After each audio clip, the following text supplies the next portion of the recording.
Hello दोस्तों। स्वागत है आपका अपने यूट्यूब चैनल केमिस्ट्री लर्निंग्स में। लास्ट क्लास में देखिए हम लोग यहाँ पर चैप्टर जो अपना कंटिन्यू पढ़ रहे थे, उस चैप्टर का नाम है सॉल्यूशन। ठीक है। तो अभी तक हम लोग यहाँ पर पूरे 4 पार्ट्स कंप्लीट होके हैं। आज हमारा जो पार्ट नंबर 5 स्टार्ट होने जा रहा है। तो सबसे पहले देख लेते हैं पार्ट नंबर 5 में हमें पढ़ना क्या क्या है। देखो आज की क्लास में हमें पढ़ना क्या है। देखिए पहले हमें याद देखना है आइडियल सॉल्यूशंस क्या होते हैं, नॉन आइडियल सॉल्यूशंस क्या होते हैं। और उसके बाद राउल्ट लॉ के बेसिस पर कुछ डेविएशंस हम लोगों ने पढ़े थे, पॉजिटिव एंड नेगेटिव डेविएशन हमें यहाँ पर कंटिन्यू करना है। तो आज हमें बेसिकली 3 पार्ट पढ़ने हैं। पहले पढ़ना आइडियल सॉल्यूशन क्या होता है, दूसरा पढ़ना नॉन आइडियल सॉल्यूशन क्या होता है, तीसरा पढ़ना है पॉजिटिव एंड नेगेटिव डेविएशंस क्या होते हैं। तो इन 3 पार्ट को आज हमें कंप्लीट करना है। ठीक है। तो चलिए हम लोग स्टार्ट करते हैं और आप देख रहे हैं केमिस्ट्री लर्निंग्स यूट्यूब चैनल पर वीडियो को। देखिए ये जो वीडियो हम आप जिसमें रिकॉर्ड कर रहे हैं, ये वीडियो जो है इसकी जो पीडीएफ है आपको इस टेलीग्राम चैनल पर मिलेगी। टेलीग्राम चैनल का लिंक आपको यहाँ पे गिवन है, या अगर आप डायरेक्ट देखना चाहते हैं तो डायरेक्ट सर्च कर सकते हैं। @ लगाएंगे सबसे पहले, उसके बाद लिखेंगे केमिस्ट्री केमिस्ट्री, उसके बाद अंडरस्कोर लगाएंगे, फिर लिखेंगे लर्निंग्स। ठीक है। ये आप टेलीग्राम पे सर्च करेंगे, आपको वहाँ पर एक चैनल मिलेगा। ठीक है। उसमें लोगो लगा हुआ है, यही जो बैकग्राउंड पे लोगो लगा हुआ है यहाँ पर सेम ही लोगो लगा हुआ मिलेगा आपको। और आप इसमें ज्वाइन बटन पर क्लिक करके ज्वाइन हो जाएंगे और आपको जितनी भी पीडीएफ्स हैं और जो भी नोटिफिकेशंस हैं वो आपको वहीं पर मिलेंगे। ठीक है। तो सबसे पहले देख लेते हैं हम लोग आइडियल सोल्यूशन क्या होता है, नॉन आइडियल सोल्यूशंस क्या होता है। उसके बाद हम लोग आगे की अपनी कहानी को कंटिन्यू करें। देखो यहाँ पे बोला गया है the binary solutions are classified into 2 categories. तो अच्छा, पहली चीज़ तो हम लोगों ने यहाँ पर देखो एक वर्ड पढ़ा था, बाइनरी सॉल्यूशंस क्या होते हैं। तो बाइनरी की कहानी को समझते हैं। बाइनरी का मतलब ये होता है एक ऐसा सॉल्यूशन जो कम से कम 2 कंपोनेंट से मिलकर बना होता है। बाइनरी का मतलब होता है 2 कंपोनेंट से मिलकर बना हो। ऐसे सॉल्यूशन को हम क्या बोलते हैं, ऐसे सॉल्यूशन को हम बाइनरी सॉल्यूशन बोलते हैं। और जो बाइनरी सॉल्यूशन होते हैं उनको हम 2 कैटेगरीज में डिवाइड करते हैं। पहला हमारा होता है आइडियल सॉल्यूशन और दूसरा हमारा क्या होता है, नॉन आइडियल सॉल्यूशन होता है। 2 टाइप के होते हैं। तो पहला टाइप हमें यहाँ पर जो आज पढ़ना है उसका नाम है आइडियल सॉल्यूशन को हम लोग पढ़ते हैं। देखिए ये आइडियल सॉल्यूशन एक इम्पॉर्टेंट फैक्टर है। एग्जाम में क्वेश्चन आ जाते हैं, खासकर सीबीएसई के एग्जाम, सीबीएसई वगैरह के एग्जाम्स में इसके क्वेश्चन मिल जाते हैं देखने को। तो थोड़ा सा ध्यान से पढ़ेंगे, सारी चीज़ें बहुत अच्छे से समझ में आएंगी। इसमें ऐसी कोई भी दिक्कत नहीं है जो आपको समझ में ना आए। देखो आइडियल सॉल्यूशन क्या होते हैं। आइडियल सॉल्यूशन का मतलब ये होता है कि एक ऐसा सॉल्यूशन जो राउल्ट के लॉ को ओबे करता है, यानी राउल्ट के नियम का पालन करता है सभी कंसंट्रेशन और सभी टेम्परेचर की सिचुएशंस में, उसे हम आइडियल सॉल्यूशन कहते हैं। सिंपल सी बात है।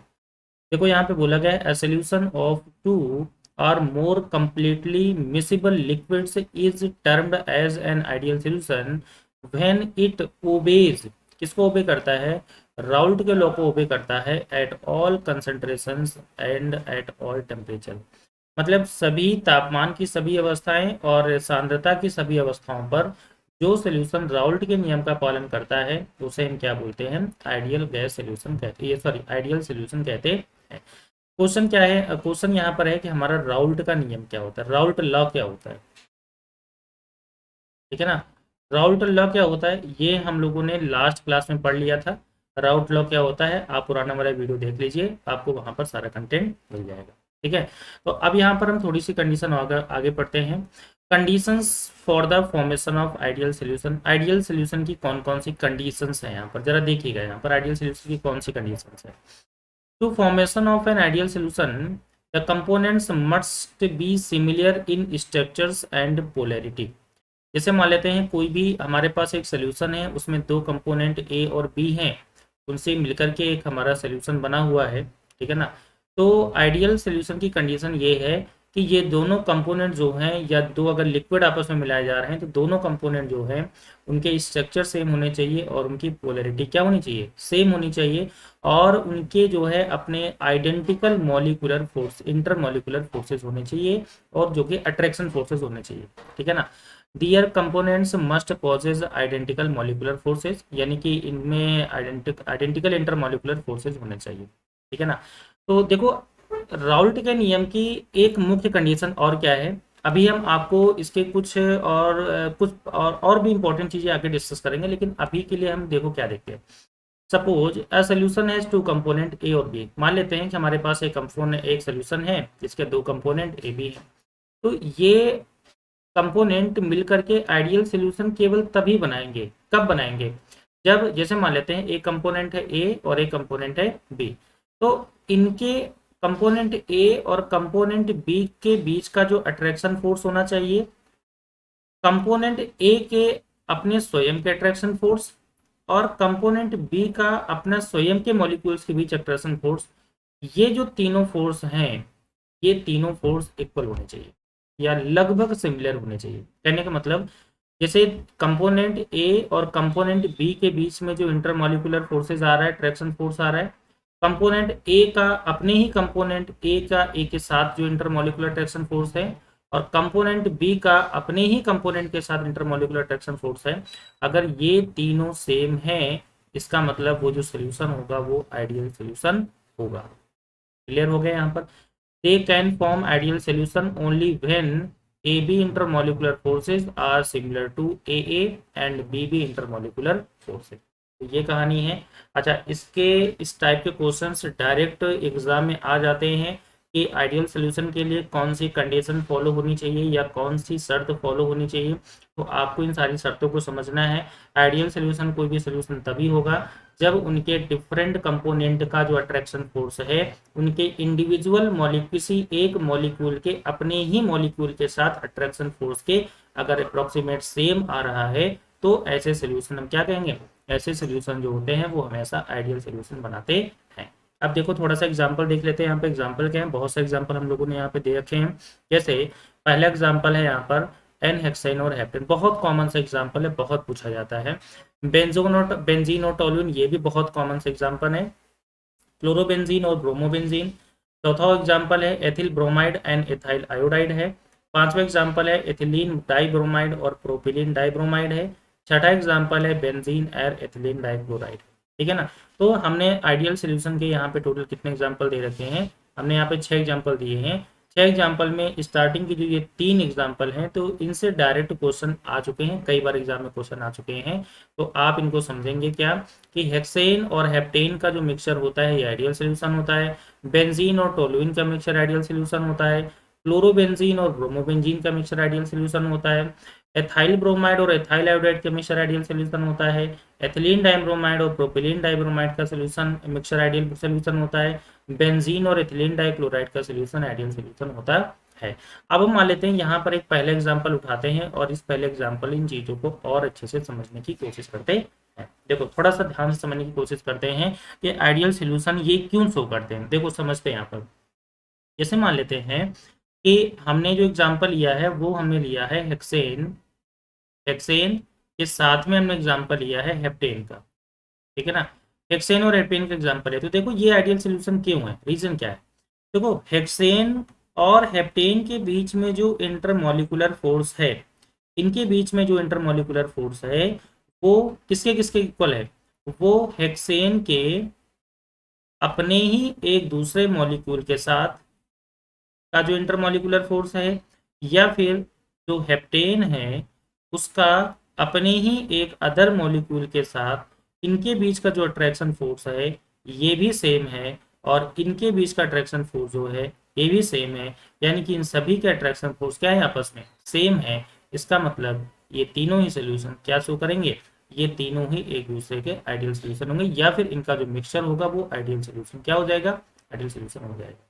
क्लियर हो गया, नहीं हो गया। तो बोला गया है hexane and heptanes when mixed together in any proportion they form an ideal solution. This is because intermolecular forces between two molecules of hexane and two molecules of heptanes are one molecule of hexane with one molecule of heptane are nearly same। तो अभी हमने क्या बोला कि n hexane का जो intermolecular force है और n हेप्टेन के मॉलिक्यूलर फोर्स के इक्वल होता है। ठीक है ना। और या फिर हेक्सेन का इंटरमॉलिक्यूलर फोर्स हेप्टेन के इक्वल होता है, या फिर हेप्टेन के इंटरमॉलिक्यूलर फोर्स अपने ही हेप्टेन के इक्वल होता है। यानी कि तीनों के इंटरमॉलिक्यूलर फोर्स आपस में इक्वल हो जाते हैं। इसका मतलब कि इन दोनों सॉल्यूशंस का जो मिक्सचर होगा वो हमेशा क्या बनाएगा, आइडियल सॉल्यूशन बनाएगा। क्या बनाएगा, आइडियल सॉल्यूशन बनाएगा। अब देखो आइडियल सॉल्यूशन की कुछ कैरेक्टरिस्टिक्स देखो होती हैं, क्या होती हैं। कई बार हम लोग इनको करेक्टरिस्टिक्स में ना पढ़ के इनको हम डायरेक्ट पढ़ लेते हैं, कई बार इनको करेक्टरिस्टिक्स में पढ़ते हैं, तो कंफ्यूज मत होइएगा, दोनों चीज़ें यहाँ पर। करेक्टरिस्टिक्स पहला क्या है, देखो पहली करेक्टरिस्टिक है solution and it's component must ओबे राउट लॉ। पहला हमने क्या बताया कि जो भी इसमें कंपोनेंट है वो राउट लॉ को फॉलो करना चाहिए। दूसरा कंपोनेंट है कि अगर सपोज मान लेते हैं कि हमारे पास दो कंपोनेंट हैं, किसी भी सोल्यूशन के दो कंपोनेंट हैं ए और बी, तो इनको जब हम दोनों को आपस में मिलाएं तो आपस में मिलाने पर वॉल्यूम बढ़ना नहीं चाहिए, यानी कि जो वॉल्यूम बढ़ना नहीं चाहिए इसका मतलब जो डेल्टा वी मिक्स मिक्स करने पर जो वॉल्यूम होना चाहिए वो जीरो होना चाहिए।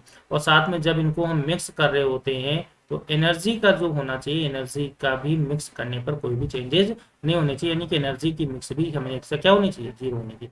देखो तीन कंडीशंस हो गई हमारी, क्या होगी, पहली कंडीशन क्या हो गई कि जो कंपोनेंट है वो राउल्ट लॉ को ओबे करने चाहिए। दूसरी कंडीशन है मिक्सिंग वॉल्यूम क्या होना चाहिए, सभी कंपोनेंट का जीरो ही होना चाहिए। टेम्परेचर कंपोनेंट, टेम्परेचर जो मिक्सिंग है, सॉरी एंथैल्पी जो मिक्सिंग होती है सभी कंपोनेंट की, वो क्या होनी चाहिए, जीरो ही होनी चाहिए। जो भी सोल्यूशन इन कंडीशंस को फॉलो करेंगे उनको आइडियल सोल्यूशन कहेंगे। तो बेसिकली कितनी कंडीशंस है यहाँ पर, तीन कंडीशंस के बारे में हम लोग यहाँ पर पढ़ते हैं, ठीक है ना। तो आई थिंक ये कॉन्सेप्ट आपको क्लियर हो गया होगा पूरा का पूरा। चलिए आगे बढ़ते हैं। अब देखो इनका पीएक्स डायग्राम देख लेते हैं। इनका पीएक्स डायग्राम क्या होता है, पीएक्स का मतलब होता है, पी का मतलब होता है वेपर प्रेशर और एक्स का मतलब होता है मोल फ्रैक्शन।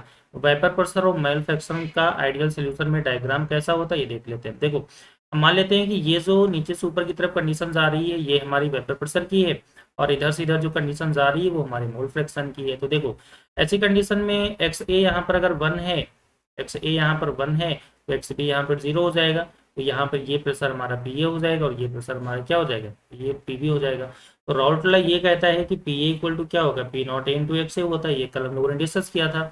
और पी बी इक्वल टू क्या होता है, P naught B into X B होता है। तो जो टोटल वेपर प्रेशर होता है वो हमेशा एक स्ट्रेट लाइन होती है राउल्ट लॉ के में, तो वो हमारा पी टोटल इक्वल टू होता है P A plus P B होता है। या फिर हम इसको लिख सकते हैं पी इक्वल टू लिखेंगे P naught A into X A plus में पी नॉट पी इंटू में क्या लिखेंगे, एक्स बी होना चाहिए। अगर ये कंडीशन इक्वल आ रही है, मतलब अगर ये इक्वल आ रही है तो ये राउल्ट लॉ को ओबे करेगा। और इस कंडीशन पे देखो यहाँ पर X equal to 1 X B equal to 0, यहाँ पर X B equal to 0 X B equal to 1 हो जाएगा। तो ये डायग्राम किसका है, ये डायग्राम है राउल्ट लॉ का, जो जनरल आइडियल सोल्यूशन के लिए जो डायग्राम है पीएक्स डायग्राम है, वो आपका डायग्राम यहाँ पर ये शो किया गया है। एक इंपॉर्टेंट डायग्राम है, इसे समझ में क्वेश्चन भी कई सारे आते हैं, या नॉन आइडियल सोल्यूशन जब भी पढ़ेंगे उसमें डेविएशन पढ़ने में इसकी भी जरूरत पड़ेगी, तो इनको आपको थोड़ा सा ध्यान से पढ़ना है। क्लियर हो गया, नहीं हो गया? तो आई थिंक ये आपको ग्राफ समझ में आ गया होगा, ठीक है ना। चलिए अब थोड़ा सा आगे बढ़ते हैं। यहाँ पर देखो अगली कंडीशन है नॉन आइडियल सोल्यूशन। देखो नॉन आइडियल सोल्यूशन क्या होता है, नॉन आइडियल सोल्यूशन का मतलब वही होता है कि एक ऐसा सोल्यूशन जो राउल्ट लॉ को ओबे ना करता हो, यानी कि जो जो डोंट ओबे राउल्ट लॉ, यानी कि जो राउल्ट लॉ को फॉलो नहीं करता है, ऐसे सोल्यूशन को नॉन आइडियल सोल्यूशन बोलेंगे। अगर नॉन आइडियल सोल्यूशन होगा इसका मतलब ये हो गया कि अगर मान लेते हैं किसी भी सोल्यूशन में दो कंपोनेंट ए और बी हैं, तो इनके बीच का जो अट्रैक्शन फोर्स होगा कि इनके अपने स्वयं के मॉलिक्यूल्स के अट्रैक्शन फोर्स के इक्वल नहीं होगा, यानी कि ये कंडीशन इक्वल तीनों नहीं होंगी। तो ऐसी जो कंडीशन शो करने वाले जितने भी एलिमेंट या सोल्यूशन होते हैं उनको बोलते हैं नॉन आइडियल सोल्यूशन, ठीक है। The components of those liquids whose intermolecular attraction force is different to their own molecules attraction force, तो ऐसे कंपोनेंट्स जो होते हैं वो हमारे नॉन आइडियल सोल्यूशन कहलाते हैं। तो उन्होंने बोला गया suppose a solution has two component, a solution has two component A and B, they form an non-ideal solution only when the intermolecular force AB is different from the force of attraction between AA और AB, यानी कि इसके बीच का जो attraction force होगा ये same नहीं होगा। अगर सेम नहीं है इसका मतलब क्या हो गया, ये एक नॉन आइडियल सोल्यूशन हो जाएगा, ठीक है। नॉन आइडियल सोल्यूशन की देखो क्या कंडीशन है, कैरेक्टरिस्टिक्स देख लो क्या होती है कैरेक्टरिस्टिक। देखो तीन कैरेक्टरिस्टिक्स वही होती हैं। पहली कंडीशन क्या होनी चाहिए, जो आइडियल सोल्यूशन की थी सारी की सारी उल्टा कैरेक्टरिस्टिक हो जाएंगी। पहली वहां पे नॉन आइडियल में क्या होता है, आइडियल में क्या बताया था, जो राउट लॉ को ओबे करना चाहिए, देखो यहाँ पे डोंट ओबे है तो ये नॉन आइडियल हो जाएगा। दूसरी कंडीशन आइडियल में हमने क्या बताया था, आइडियल सोल्यूशन के लिए हमने ये बताया था कि delta B mix equal to 0 होना चाहिए, या फिर delta H mix equal to 0 होना चाहिए। तो अगर ऐसी कंडीशन है तो ये आइडियल होगा, और अगर ये 0 नहीं है यानी कि डज नॉट इक्वल टू 0 है, अगर दोनों डज नॉट इक्वल टू 0 है, इसका मतलब वो कौन सी है, नॉन आइडियल सोल्यूशन। तो बोला गया the change of volume on mixing all components solute must not be zero, गलती हो गई यहाँ पर, नॉट बी जीरो, ठीक है ना, ये नॉट बी जीरो होना चाहिए, यानी कि not equal to zero, zero को इक्वल नहीं होना चाहिए यहाँ पर, ठीक है ना। तो लिखने में यहाँ टाइपिंग एरर है यहाँ पर, तो ये देखो यहाँ पर सही लिखा हुआ है, delta H mix is not equal to zero, delta B mix is not equal to zero, ये आपको समझ में आना चाहिए, ठीक है। अच्छा अब देखो यहाँ पर नॉन आइडियल सोल्यूशन दो टाइप का होता है हमारा, कितने टाइप का होता है, दो टाइप का होता है। देखो आइडियल सोल्यूशन के केस में हमने क्या बताया, देखो आइडियल सोल्यूशन के बारे में एक बार देखते हैं, यहाँ पर ग्राफ देखते हैं। देखो ग्राफ में हमने ये बताया था कि जो P होगा वो इक्वल होगा PA प्लस PB के इक्वल होगा यहाँ पर, ठीक है ना। ये कब कंडीशन होगी, जब हमारा सोल्यूशन कैसा होगा, आइडियल सोल्यूशन होगा। तो अगर नॉन आइडियल सोल्यूशन है तो नॉन आइडियल सोल्यूशन के लिए क्या होगा कि P equal to PA plus PB होगा, ये बिल्कुल नहीं होगा, या तो P की वैल्यू ज़्यादा होगी या तो P की वैल्यू कम होगी। ये कब कंडीशन होगी, ये नॉन आइडियल केस के लिए, ये नॉन आइडियल सोल्यूशन के लिए कंडीशन होगी, यानी कि जब ये कंडीशन फॉलो हो रही है तो ये आइडियल सोल्यूशन, जब ये फॉलो नहीं हो रही तो ये नॉन आइडियल सोल्यूशन हो जाएगा। तो चलिए देखते हैं नॉन आइडियल सोल्यूशन को हम फर्दर दो पार्ट में क्लासीफाई करते हैं। कितने पार्ट में क्लासीफाई करते हैं, दो पार्ट में क्लासीफाई करते हैं। Solution showing positive deviation from the route law, यानी कि जो पॉजिटिव डेविएशन शो करते हैं, अभी बताते हैं पॉजिटिव डेविएशन का मतलब क्या होता है। तो सोल्यूशन शोइंग नेगेटिव डेविएशन, यानी कि जो नेगेटिव डेविएशन शो करते हैं, अभी आपको ये भी पता करेंगे नेगेटिव डेविएशन क्या होता है। राउट लॉ का अगर पॉजिटिव डेविएशन शो हो रहा है तो एक टाइप हो जाता है, राउट लॉ का एक नेगेटिव डेविएशन शो हो रहा है तो भी हो जाता है। अगर राउट लॉ के इक्वल हो जाता है तो आइडियल हो जाएगा, अगर इक्वल नहीं होगा तो यहाँ पे दो कंपोनेंट हो जाएंगे तो नॉन आइडियल होगा, और नॉन आइडियल में दो टाइप के कंपोनेंट हो जाते हैं। तो पहले हम यहाँ पर पढ़ने जा रहे हैं कि जो पॉजिटिव डेविएशन शो करते हैं, क्या शो करते हैं, पॉजिटिव डेविएशन शो करते हैं। देखो पॉजिटिव डेविएशन का मतलब ये हो गया, सिंपल सी बात, पॉजिटिव डेविएशन का मतलब हो जाएगा पी का जो वेपर प्रेशर है, टोटल वेपर प्रेशर हो जाएगा वो PA प्लस PB के वेपर प्रेशर से क्या हो जाएगा, ग्रेटर हो जाएगा। और निगेटिव के लिए क्या कंडीशन होगी, जो वेपर प्रेशर हो जाएगा वो लेस हो जाएगा, किससे, PA प्लस PB के वेपर प्रेशर से क्या हो जाएगा, कम हो जाएगा। जब ये ज्यादा होगा तो पॉजिटिव डेविएशन शो करेगा, जब नेगेटिव होगा तो नेगेटिव सॉरी कम होगा तो नेगेटिव डेविएशन शो करेगा। बस इतना है। अब ये नेगेटिव पॉजिटिव डेविएशन शो क्यों करता है, बस हमें ये देखना है, ठीक है। जरा अब कैसे देखते हैं यहाँ पर, देखो बोला गया है कि सोल्यूशन शोइंग पॉजिटिव डेविएशन, अब हम बात करते हैं जो पॉजिटिव डेविएशन शो करते हैं राउट लॉ का। When the components are showing higher vapour pressure, समझिए यहाँ पर, यहाँ पर ये जो डेविएशन कब शो करेगा, अगर मान लेते हैं कि इसका टोटल वेपर प्रेशर ज्यादा हो जाए, टोटल वेपर प्रेशर क्या हो जाए, ज्यादा हो जाए इनके वेपर प्रेशर से, तो अगर ये प्रेशर ज्यादा होगा तभी पॉजिटिव डेविएशन शो करेगा। तो बस वही बोला गया है, the when the components are showing high vapor pressure as calculated on the basis of the Raoult law, it is said that solution is showing positive deviation from the Raoult law। यानी कि अगर इस P की value ज्यादा हो रही है, इस P की वैल्यू PA प्लस PB से ज्यादा हो रही है, तो इसका मतलब ये कौन से डेविएशन शो करेंगे, पॉजिटिव डेविएशन शो करेंगे। अब यहाँ पर इसकी वैल्यू ज्यादा क्यों हो रही है ये समझिएगा, समझो। अच्छा देखो फिर उन्होंने एक बात और लिखी है, positive deviation is shown by those component pair which the AB intermolecular force is weaker than AA and BB attraction force is weaker than इनके attraction force। अब मेरी बात को समझिएगा, सपोज मान लेते हैं कि हमारे पास दो कंपोनेंट है A और B, अगर मान लेते हैं इनके बीच का अट्रैक्शन फोर्स कुछ ना कुछ होगा, इनके अपने ही कंपोनेंट के बीच में अट्रैक्शन फोर्स कुछ ना कुछ होगा नहीं होगा।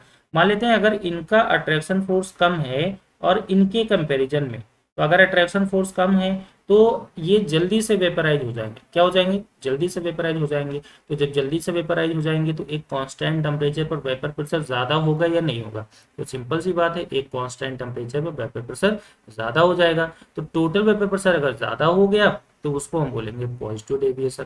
तो पॉजिटिव डेविएशन के लिए मेन कंडीशन क्या होनी चाहिए कि टोटल वेपर प्रेशर जो होना चाहिए वो ज्यादा होना चाहिए। अगर वेपर प्रेशर ज्यादा हो रहा है इसका मतलब इंटरमॉलिक्यूलर अट्रैक्शन फोर्स कैसा होना चाहिए, वीक होना चाहिए। अट्रैक्शन फोर्स कमजोर होगा तभी तो उसके बॉन्ड को ब्रेक करने में कम एनर्जी लगेगी और जल्दी से टूट जाएगा, और जब जल्दी से टूटेगा तो वेपर प्रेशर क्या हो जाएगा, ज्यादा हो जाएगा। तो इसका मतलब क्या हो गया, the positive deviation is shown by those component of pair which have the AB attraction force is weaker then AA and PV, ठीक है ना।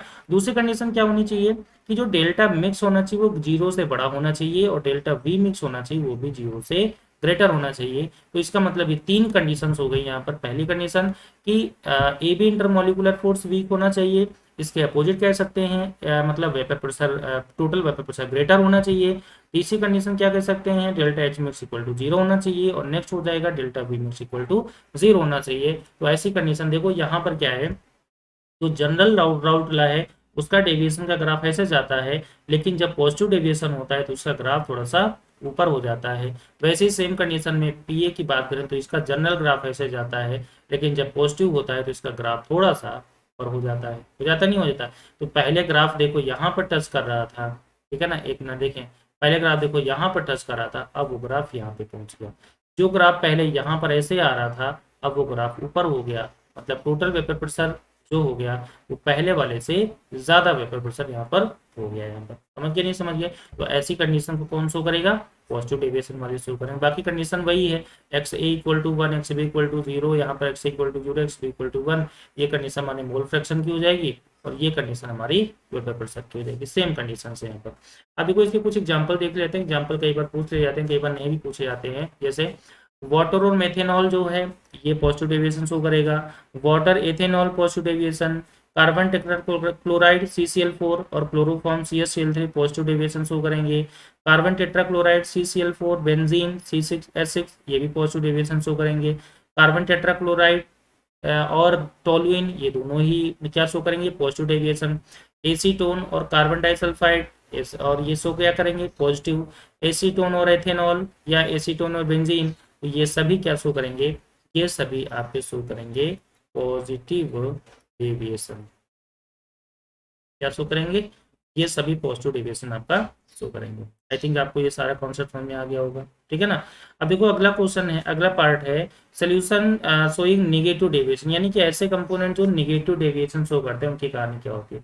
तो सिंपल सी बात है, निगेटिव डेविएशन शो करेगा इसका मतलब उसका जो टोटल वेपर प्रेशर हो रहा है वो पहले वाले वेपर प्रेशर से कम हो जाएगा। मतलब ये कह सकते हैं P is less than P A plus PV. अगर ऐसी कंडीशन शो हो रही है इसका मतलब वो निगेटिव डेविएशन शो करेगा। अच्छा दूसरी कंडीशन है, निगेटिव डेविएशन शो करने का मतलब ये होगा इसका जो वेपर प्रेशर होना चाहिए वो लो होना चाहिए। कैसा होना चाहिए, लो होना चाहिए। वेपर प्रेशर लो होने की एक सीधी सी शर्त ये, वेपर प्रेशर लो तभी होगा, कब लो होगा, जब इंटरमॉलिक्यूलर अट्रैक्शन फोर्स ग्रेटर होगा। कैसा होगा, इंटरमॉलिक्यूलर अट्रैक्शन फोर्स अगर ज्यादा होगा, बॉन्ड ब्रेक करने के लिए ज्यादा एनर्जी लगेगी, टेम्परेचर में ज्यादा देना पड़ेगा और इसका मतलब अट्रैक्शन फोर्स क्या हो जाएगा, ज्यादा हो जाएगा, तो वेपर प्रेशर कम हो जाएगा। क्लियर हो गया नहीं हो गया। when the compositions are showing lower vapor pressure as calculated on the basis of Raoult law, it is said that the showing the solution of the negative deviation from Raoult law। ठीक है ना, मतलब अगर vapour pressure कम हो जाए, vapour pressure क्या हो जाए, कम हो जाए, तो इसका मतलब ये क्या शो करेंगे, निगेटिव डेविएशन शो करेंगे। टोटल वेपर प्रेशर की बात करें, देखो आगे बोला गया negative deviation is shown by those component pairs for which the A B attraction force is stronger than A and B B. जैसे मान लेते हैं इसके दो कंपोनेंट हैं ए और बी, तो इनके बीच का जो अट्रैक्शन फोर्स होगा, ए के बीच का अट्रैक्शन फोर्स होगा, बी और बी के बीच का अट्रैक्शन फोर्स होगा। देखो ये अट्रैक्शन फोर्स अगर ग्रेटर होगा, देखो ये अट्रैक्शन फोर्स अगर ग्रेटर होगा, अगर अट्रैक्शन फोर्स ग्रेटर होगा तो इसको वेपराइज होने में ज़्यादा टेम्परेचर चाहिए होगा, यानी कि वेपराइजेशन कम होगा, इसका वेपराइजेशन क्या होगा, कम होगा एक कांस्टेंट टेम्परेचर पर। अगर वेपराइजेशन कम होगा तो वेपर प्रेशर भी कम हो जाएगा। तो वही तो बोला गया ना कि अगर वेपर प्रेशर लो होता है तो वो निगेटिव डेविएशन शो करता है। तो निगेटिव डेविएशन शो करने की कंडीशन ये है कि इनके बीच में इंटरमॉलिक्यूलर अट्रैक्शन फोर्स क्या होना चाहिए, स्ट्रॉन्ग होना चाहिए। किसके कंपेरिजन में, इन दोनों के कंपेरिजन में कंडीशन स्ट्रॉन्ग होनी चाहिए। अगर स्ट्रॉन्ग है तो वो क्या शो करेगा, निगेटिव डेविएशन शो करेगा। निगेटिव डेविएशन के लिए कंडीशन ये है, तो delta mix is less than, ये यहाँ पर ऐसी कंडीशन है। ठीक है, देखो यहाँ पे इन्होंने सही लिखा है, वो टाइपिंग एरर है यहाँ पर, थोड़ी सी जल्दबाजी में टाइपिंग हुई है। तो यहाँ पर हो जाएगा delta H mix is less than 0, delta V mix is less than 0। ठीक है ना, तो ये कंडीशंस हो गई यहाँ पर। तो कितनी कंडीशंस हो गई, 3। पहली कंडीशन हमने क्या बताई, पहली कंडीशन हमने बताई कि attraction intermolecular attraction force A B के बीच में कैसा होना चाहिए, स्ट्रॉन्ग होना चाहिए। स्ट्रॉन्ग होगा तो वेपर प्रेशर जो हो जाएगा वो कम हो जाएगा।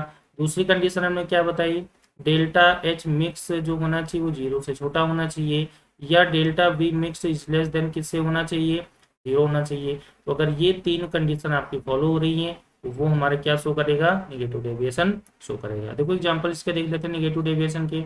हमारे पास है जैसे वाटर और HCl हो गया, वाटर और नाइट्रिक एसिड हो गया, क्लोरोफॉर्म और बेंजीन हो गया, क्लोरोफॉर्म और ईथर हो गया, क्लोरोफॉर्म और एसीटोन हो गया, एसिटिक एसिड और पिरिडीन हो गया, एसीटोन और एनिलीन हो गया। ये सभी क्या है इसके इसके एग्जाम्पल्स गिवन है यहाँ पर, ठीक है ना। तो आई थिंक आपको ये वीडियो अगर अच्छा लगा होगा, ठीक है ना। वीडियो अगर आपको अच्छा लगा है तो वीडियो को लाइक करिएगा, कमेंट करिएगा, अपनी जो भी आपको कैसा लग रहा है वीडियो, आप अपने जो भी आपके मन में डाउट्स हैं वो आप सारे कमेंट कर सकते हैं, या जो है आप चीज़ों को जैसे भी आप हम तक पहुंचाना चाहते हैं हम चीज़ों को पहुंचा सकते हैं। आई थिंक जो इतना भी हम लोग यहाँ पे पढ़ रहे हैं सारी चीज़ें आपको बहुत अच्छे से समझ में आ ही रही होंगी, इसमें कोई डाउट नहीं। चीज़ों को थोड़ा सा हम डिटेल में लेके हुए चल रहे हैं तो हो सकता है थोड़ा सा ये टॉपिक कंप्लीट होने में टाइम लगे, बट सिंपल सी बात है जब टाइम लगेगा तो टॉपिक जब कंप्लीट होकर सामने आएगा तो आपको ये बहुत अच्छे से आपसे क्वेश्चन कर लेंगे, ठीक है। अच्छा ये जो वीडियो है ये आप ISC बोर्ड वाले बच्चे भी पढ़ें, इसको CBSE वाले भी खासकर पढ़ें, और अगर आपको स्टेट बोर्ड जैसे मान लेते हैं आपका UP बोर्ड है तो उसके भी बच्चे यहाँ पर हिंदी मीडियम और इंग्लिश मीडियम हो कोई भी हो सभी आप इसे पढ़ सकते हैं, इसमें कोई डाउट नहीं। साथ में अगर जिनका नीट का एग्जाम लगा हुआ है, नीट, ये सभी आप लोग इससे पढ़ें। आप जेई अगर आपका एग्जाम है, अभी तुम्हारे एग्जाम हो चुके हैं लगभग या हो रहे हैं भी, तो आप इनसे कंटिन्यू पढ़ सकते हैं। तो मतलब कहीं ना कहीं आपको कॉन्सेप्ट समझने में, अगर आपको कॉन्सेप्चुअल प्रॉब्लम है तो कॉन्सेप्ट समझने में आपको कहीं ना कहीं हेल्प मिलेगी, डेफिनेटली आपको हेल्प मिलेगी, ठीक है ना। तो अच्छा ये वीडियो आपको टेलीग्राम चैनल पर इसका लिंक तो मिल ही जाएगा, साथ में आप PDF वहाँ से डाउनलोड कर सकते हैं। यूट्यूब चैनल आपको यहाँ पर एक गिवन है, अपने मित्रों को शेयर करें, अधिक से अधिक लोगों को सब्सक्राइब करें इसके लिए, ठीक है ना। तो आज के लिए इतना ही, मिलते हैं अगले क्लास में, तब तक के लिए all the best, thank you.